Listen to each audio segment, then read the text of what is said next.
الحمد لله رب العالمين والصلاة والسلام على رسوله الكريم أما بعد فأعوذ بالله من الشيطان الرجيم بسم الله الرحمن الرحيم ويسألونك عن الروح قل الروح من أمر ربي وما أوتيتم من العلم إلا قليلا صدق اللہ العظیم۔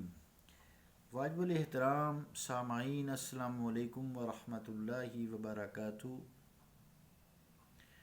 آیت کریمہ جو تلاوت کرنے کی سعادت ہے حاصل کی ہے، اس آیت کا ترجمہ یوں ہے، اور وہ آپ سے پوچھتے ہیں روح کے بارے، اے حبیب فرما دیجئے روح میرے رب کا امر ہے، حکم ہے،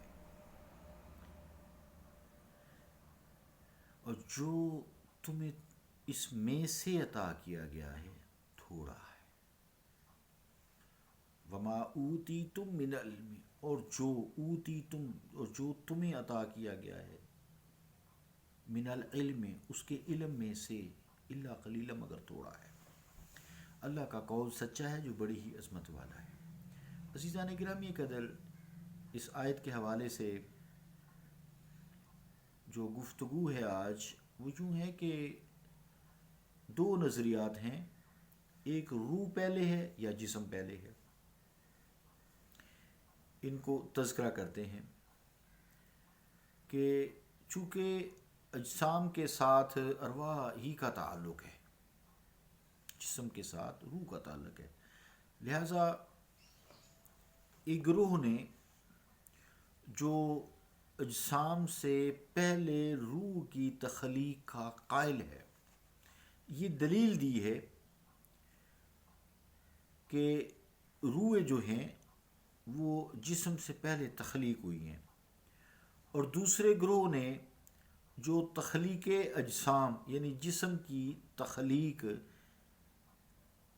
کو کہا ہے کہ یہ اول ہے، پہلے جسم تخلیق ہوا ہے۔ انہوں نے پھر اس آیت سے استفادہ بھی کیا ہے۔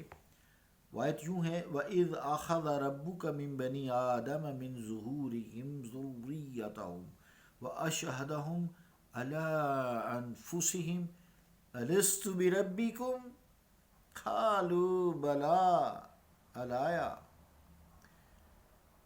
ترجمہ کیا ہے کہ اے محبوب صلی اللہ علیہ وسلم، یاد کرو جب نکالا آپ کے رب نے بنی آدم کی پشتوں سے ان کی اولاد کو، اور گواہ بنایا خود ان کو ان کے نفسوں پر، اور پوچھا کیا میں تمہارا رب نہیں ہوں؟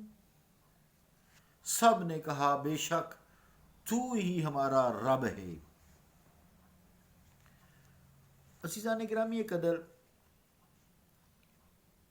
آیت میں یہ بیان کیا گیا ہے کہ اللہ کریم فرما رہا ہے کہ ہم نے بنی آدم کی پشتوں سے، پشت کمر پیچھے، نچلا حصہ کمر کا، پشت سے ان کی اولاد کو نکالا۔ اس پہ ایک الگ بحث ہے، صلب سے الگ بحث ہے۔ ظاہر ہے کہ وہ اجسام ہی ہو سکتے ہیں نا، اولاد کو پشتوں سے نکالا تو اجسام ہیں، ارواح تو نہیں۔ یہ اس گروہ نے یہ دلیل دی ہے۔ بہرحال حضرت صلی اللہ تعالی علیہ وآلہ وسلم کی حدیث مبارکہ ہے، وہ یوں ہے کہ ان اللہ خلق ارواح العباد قبل العباد بألف عام فما تعارف منها تلف وما تناقر اختلف۔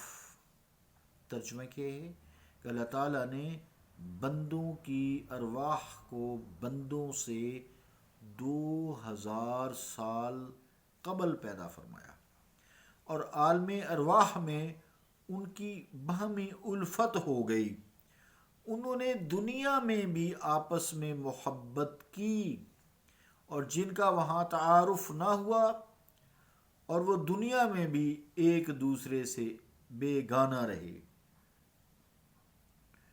عزیزان گرامی قدر، یہ جتنا بھی اس سے پہلے گزشتہ دنوں میں نے آپ سے گفتگو کی ہے، یہ ساری گفتگو حضرت پیر مہر شاہ صاحب رحمۃ اللہ علیہ کی تحریر سے اور اسی کی تفسیر لحاظ سے کی ہے۔ اس مضمون کو حضرت پیر مہر شاہ صاحب نے اپنے ایک فارسی شعر میں یوں اظہار کیا ہے، فارسی میں ہے، سماعت فرمائیے۔ داں جنود مجند ارواح را، ما تلف ثم کشاد اشباح را۔ ترجمہ کیا ہے؟ ارواح کو جمع شدہ لشکر سمجھ کہ جس کے اجتماع کے بعد عالم خلق میں اجساد باہم مانوس ہوئے۔ اصل میں پیر صاحب علیہ الرحمہ کا اشارہ اس حدیث شریف کی طرف ہے، جس کا مفہوم یہ ہے کہ ارواح اللہ تعالیٰ کا جمع کردہ لشکر ہے، جو ارواح ایک دوسری سے متعارف ہوئیں، یہاں عالم اجساد میں آ کر باہم مانوس ہوئیں، اور جو وہاں بیگانہ رہیں یہاں بھی ایک دوسری سے ناآشنا رہیں۔ یعنی اس شعر کا مفہوم بھی جو ہے وہ روح کے متعلق اسی طرح ہی ہے کہ ارواح جو ہیں وہ عالم بالائی سے ایک دوسرے سے متعارف ہیں، پھر جس یہاں دنیا میں بھی آ کے ایک دوسرے کو یہی سمجھانے کے لیے ایک دوسرے کو ڈھونڈ لیتی ہیں، پھر ان میں باہمی الفت پیدا ہوتی ہے۔